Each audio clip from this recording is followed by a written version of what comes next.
Test 4. You will hear a number of different recordings, and you will have to answer questions on what you hear. There will be time for you to read the instructions and questions, and you will have a chance to check your work. All the recordings will be played once only. The test is in 4 sections. At the end of the test, you will be given 10 minutes to transfer your answers to an answer sheet. Now, turn to Section 1. Section 1. You will hear 2 dialogues. The first between 2 friends at university, the second between one of these people and a university clerk. First, you have some time to look at questions 1 to 4. Pause the recording for 30 seconds. You will see that there is an example that has been done for you. On this occasion only, the conversation relating to this will be played first. Hi, Julie. You look flustered. What's wrong? I left my car parked in the underground parking and now it's gone. Gone? What do you mean? Do you think it's been stolen? I think so. I'm just so flustered. It's such a big place and I'm not sure. I just can't remember where I left it, or if someone took it. Was it locked? Well, I think I locked it. You know, I was thinking of my class at the time because I was running late, so I'm not 100% sure. The correct answer is A. Now we shall begin. You should answer the questions as you listen because you will not hear the recording a second time.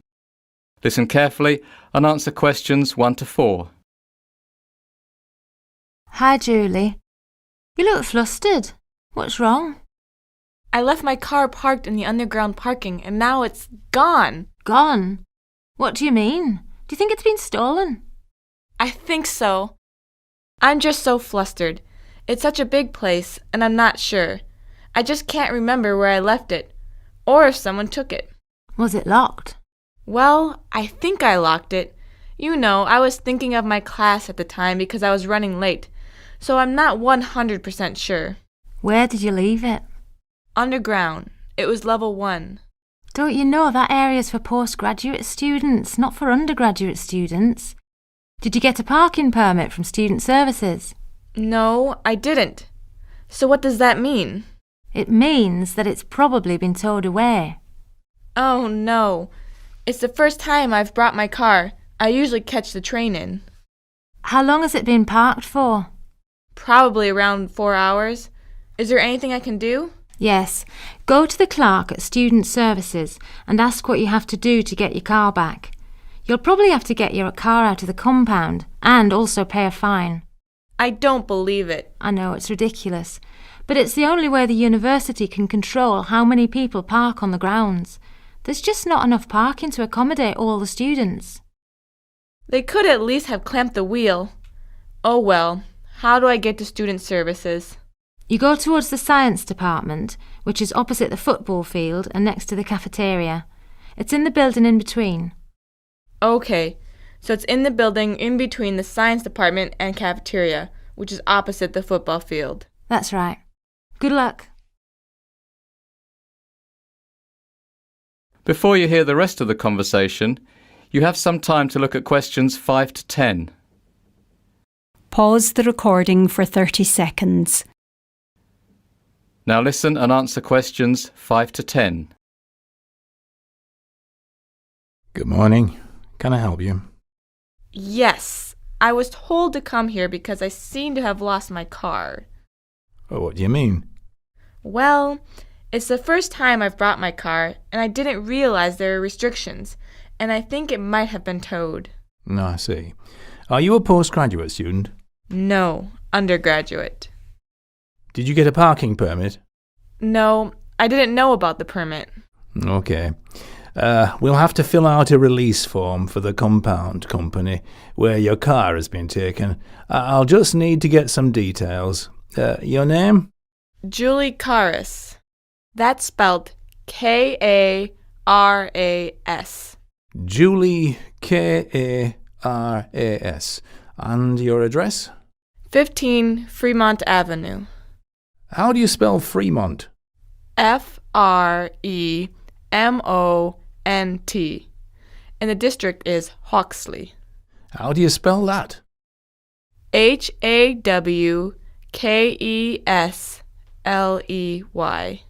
Faculty? I'm in political science. So that's the science faculty. Yes. What's the car registration number? It's KIE6. No, sorry, I always get that wrong. It's IKE614T. IKE614T. What make is the car? It's a Fiat Panda. Do you know the model? The model? Yes, what year was it made? Oh, 1998, I think, and it's white. Well, actually, it's cream. A cream 1988 Fiat Panda. No, 1998. 1998. What I'll do is give the car compound a call and see if they have it in their possession. Okay, so what should I do? Take a seat in the green room, I won't be long. That is the end of section 1. You now have half a minute to check your answers. Pause the recording for 30 seconds. Now turn to section 2.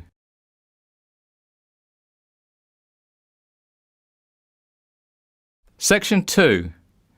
You will hear a ranger from the Nitmaluk National Park speaking on a radio program about hiking in Australia. First, you have some time to look at questions 11 to 14. Pause the recording for 30 seconds.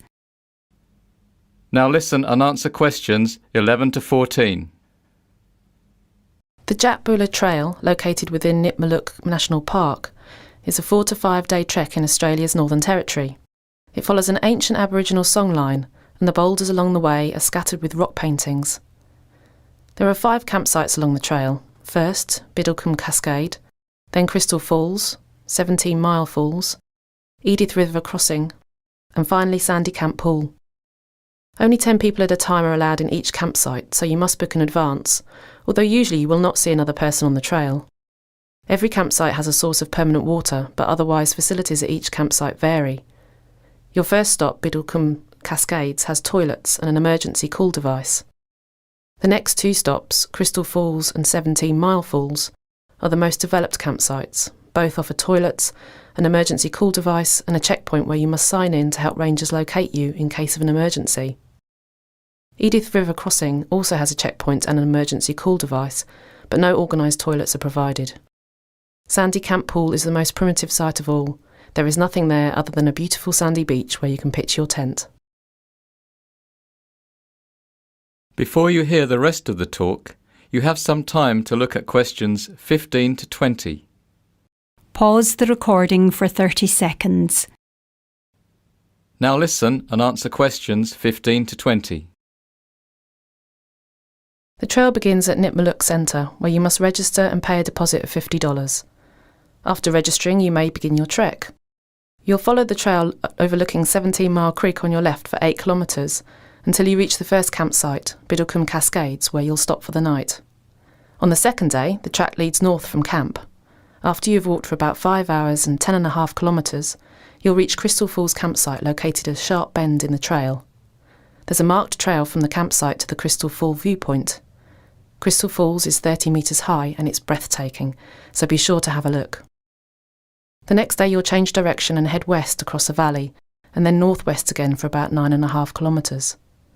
The track is quite even and flat for the first part of the day, which is a welcome break from the rocky ground of previous days. Before you reach the next campsite, you will pass the amphitheatre, a butterfly and frog-filled canyon that's important to the Aboriginal people who have left intricate rock paintings on the rock walls. A few kilometres further you'll come to 17 Mile Falls campsite, besides a series of rock pools and small cascades above 17 Mile Falls Creek. There is a lookout over the falls that shouldn't be missed and is particularly beautiful at sunset. On day 4 you'll take your longest hike, 15.5 kilometres going to the west. You'll cross a boggy area as you approach the Edith River. If you're tired, you may camp here where you first cross Edith River, or instead follow the river south, crossing it several more times before you reach the campsite at Sandy Camp Pool, where you can spend the last night of your adventure camping on a sandy beach beside a tranquil waterhole. Leaving Sandy Camp Pool, the track continues through woodland until you pass a checkpoint at Edith River South. From here the trail is lined with the river on the left-hand side and high rocks on the right. One last stop is a must at Sweetwater Pool. This is a large waterhole surrounded by rocky ledges that is perfect for a picnic before you return to civilization. Day trippers can access this point from Edith Falls, so it may be your first encounter with another person since leaving Nipmuc. After a swim, make your way to Edith Falls where your adventure ends. Make sure you deregister at the Edith kiosk and then take a hot shower.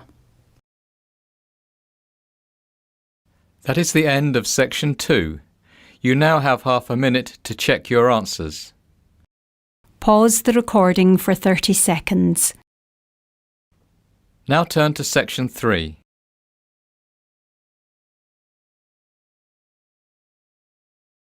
Section 3. You will hear Laura, a laboratory technician, talking to Jamie and Denise, 2 students, about the procedure to get their final year chemistry projects approved. First, you have some time to look at questions 21 to 25. Pause the recording for 30 seconds. Now listen and answer questions 21 to 25. Hi there, I'm Laura.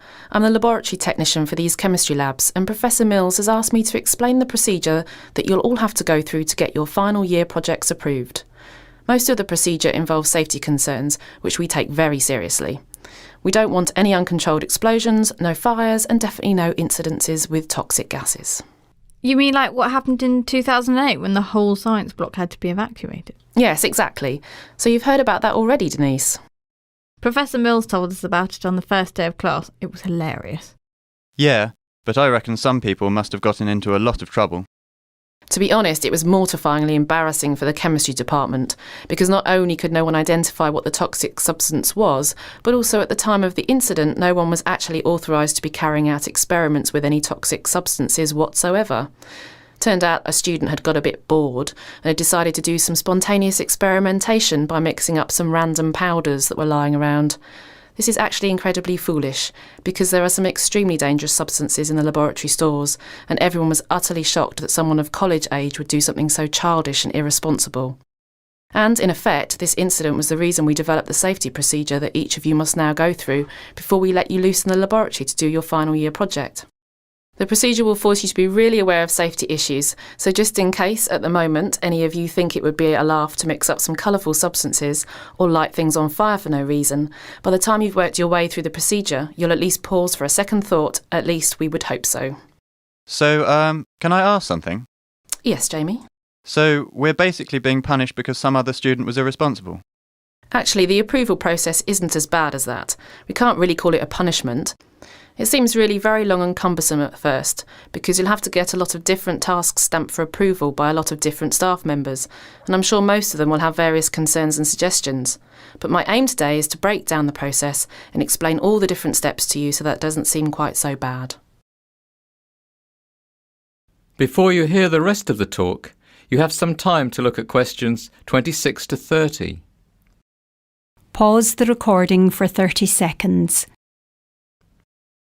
Now listen and answer questions 26 to 30.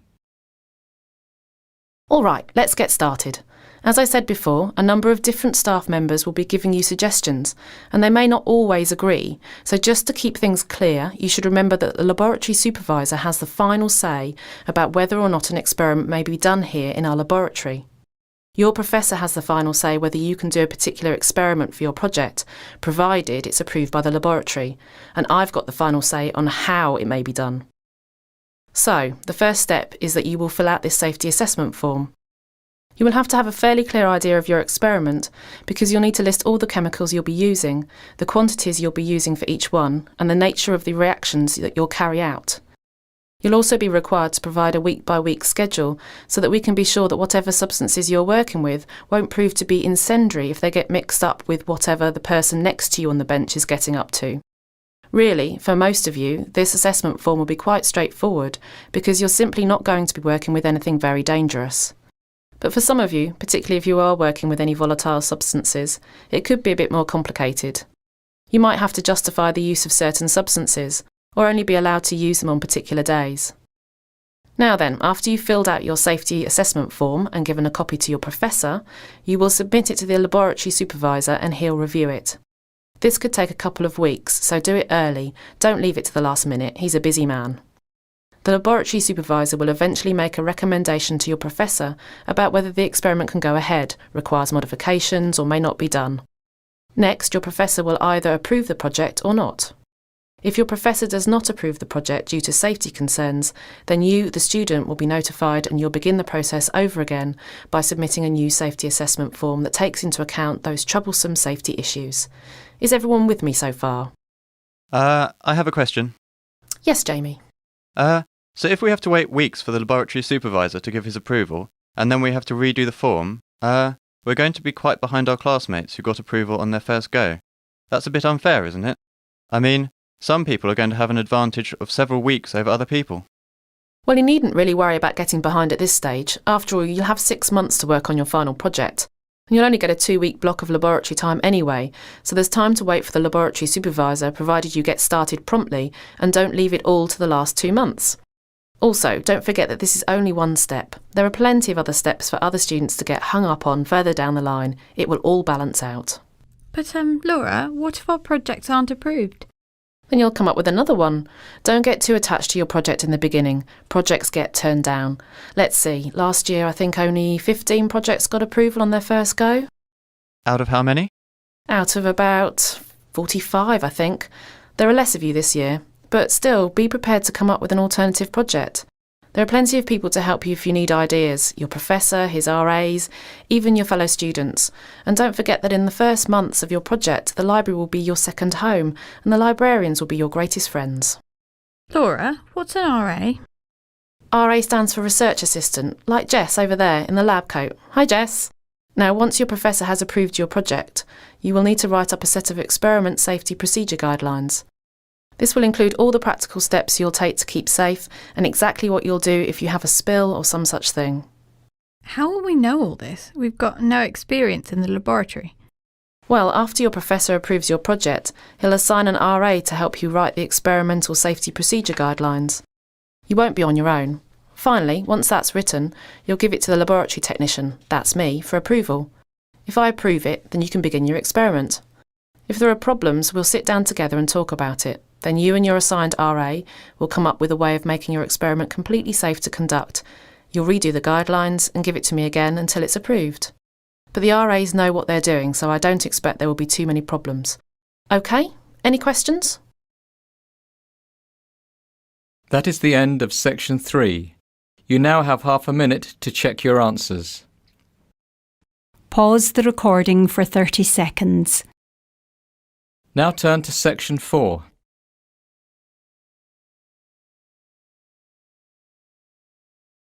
Section 4. You will hear part of a lecture about the different biomes that are present in Brazil, given as an introduction to a course about sustainable development in South America. First, you have some time to look at questions 31 to 40. Pause the recording for 1 minute. Now listen and answer questions 31 to 40. To begin our topic on sustainable development in South America, I would like to briefly acquaint you with the 6 biomes present in the country. Each of these biomes has its own geographic and environmental features, has unique resources that people may exploit, and indeed, each is facing different threats from human development. Biomes, if you recall, are regions that are climatically and geographically defined and contain distinct communities of plants and animals. They are sometimes named for the plant communities that occur, such as forest, savanna and grassland, whether these plants are evergreen or deciduous, and climatic factors as well, for example tropical, temperate, etc. Alright, let's take a look at this map of Brazil. The largest biome in Brazil is the Amazonian rainforest biome, which you can see located in the north of the country. It's one of 2 rainforest biomes in Brazil, the second being the Atlantic rainforest biome, which is located in a relatively narrow strip running up the eastern Atlantic coast. In the very southernmost part of Brazil, bordered by the Atlantic rainforest, lies the very small and relatively unstudied Pampas biome, which is grassland. Finally, stretching like a belt across the middle of the country, between the two rainforest biomes, lie the Pantanal, the Cerrado and the Saatinga.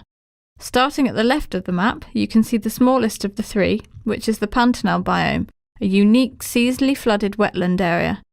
In the centre of the country is the Cerrado, the second largest biome in Brazil. Cerrado is tropical savanna, a scattering of grassland and deciduous forest that experiences a short dry season. Finally, the last biome, called Saatinga, is located between the Cerrado and the Atlantic forest in the northeast of the country.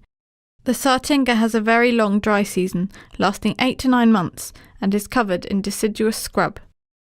So, let's begin with the Amazonian rainforest biome. As I mentioned previously, it's rainforest and it's incredibly diverse.